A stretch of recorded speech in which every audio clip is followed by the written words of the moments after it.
Education টিকে আছাম চেনেলৰ সকলোকে স্বাগতম জনাইছোঁ আৰু বন্ধুসকল এখন নোটিছ আপোনালোকক দিবলৈ বিচাৰিছোঁ। এই নোটিছখন আহিছে অসম লোকসেৱা আয়োগ APSCৰ ফালৰ পৰা আৰু ইয়াতে আপোনালোকে দেখিছে গুৱাহাটী 2023 ফেব্ৰুৱাৰী 2024 অসম লোকসেৱা আয়োগে পৰীক্ষা প্ৰক্ৰিয়াৰ স্বচ্ছতাৰ অংশ হিচাপে প্ৰথমবাৰৰ বাবে সমাগত সংযুক্ত প্ৰতিযোগিতামূলক প্ৰাৰম্ভিক পৰীক্ষা 2023 OMRৰ সৈতে প্ৰতিলিপি উপলব্ধ কৰিব। OMRৰ মূল কপিটো ৰং ৰঙা আৰু এই প্ৰতিলিপিৰ ৰং নীলা হ'ব।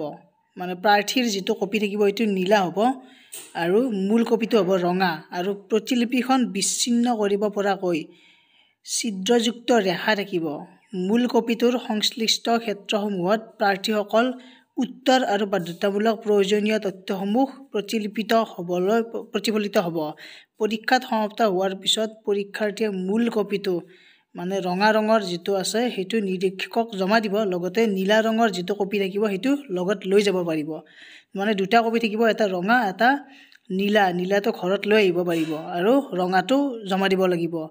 গতিকে এইটো এটা বহুত মানে প্ৰথমবাৰৰ কাৰণে APSC এইটো কাম কৰিছে, কাৰণ স্বচ্ছতা আৰু নিকাৰ কাৰণে এইবোৰ কৰিছে। গতিকে বহুত ভাল খবৰ হয় আৰু প্ৰাৰ্থীসকলে মনত ৰাখিবলগীয়া যে মূল কপিত মানে ৰঙা ৰঙৰ যিটো কপি আছে সেইটোহে জমা দিব লাগিব।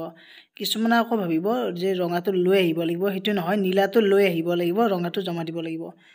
গতিকে এইটো আছিল APSC ফালৰ পৰা অহা এটা গুৰুত্বপূৰ্ণ আপডেট আৰু সকলোৱে শ্বেয়াৰ কৰি দিব। Thank U.